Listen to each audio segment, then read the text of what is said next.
I said it all off season. I really do believe that if there is a team that can surprise everybody, exceed expectations in a way that you guys don't expect, it is the Atlanta Hawks. And I mean, one of the guys is Onyeka Okongwu that we've been people coming into the draft when, like, what, now 4 years ago, he was supposed to be like the second coming of Bam Adebayo. Obviously, Bam Adebayo is an incredible basketball player, and those were, very, very large expectations to put on a guy. And because Clint Capella has been an ageless wonder, Onyeka Okongwu's really just had to wait. And this team, I've said it before, is the biggest team since that team that made it to the Eastern Conference Finals next to Trae Young. So basically, I've always said it, you needed to copy the Warriors approach. If you're going to have Trae Young, you need a bunch of big bodies next to him. As you guys remember, they had Cam Reddish, Danilo Gallinari, Bogdan Bogdanovic, Kevin Huerter, all this size, Solomon Hill, when they went on that championship run. And obviously last night, Onyeka Okongwu, I've said it before, by the end of the season, I expect either Clint Capella to be traded or at least Onyeka Okongwu to be the starter.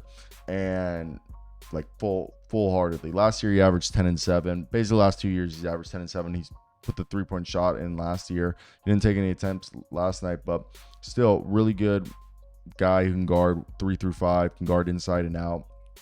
And when you look at a team like the Atlanta Hawks, I really do think we got to see a game. And first off, we got to see what the rotation is more than likely going to be like, as Jalen Johnson, absolute animal. All right, he was looking for dunks last night. DeAndre Hunter, Clint Capella, Trae Young.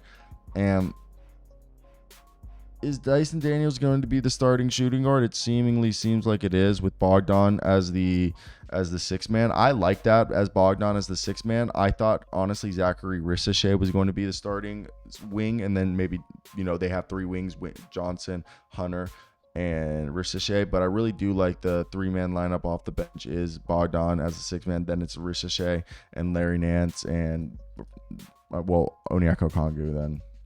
We didn't even see Larry Nance last night. But we actually saw some Vit Krejci, and he looked solid. So that was really the four guys off the bench: Bogdan, Onyeka, Zachary, and Vit Krejci.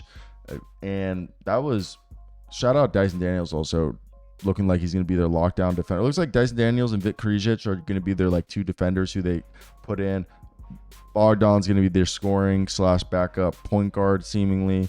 And then Zachary and Dyson's, Bogdan, DeAndre Hunter, and Jalen are all rotating in for each other. Same thing with Vit Krejci. It's kind of cool that basically they're playing kind of like this positionless basketball. I love Quinn Snyder, and I think it's a great job that he's doing this. By the way, Trae Young had 30 points, and we're just not acting like it. I know, obviously, Onyeka Okongwu had 28, but I just think this is a really solid team that people don't realize could really be a playoff team. They've got a lot of size next to Trae Young, and that's why I think the Atlanta Hawks may surprise you. So I want to hear your guys' thoughts. Am I wrong? Let me know. Quick little video to start the season.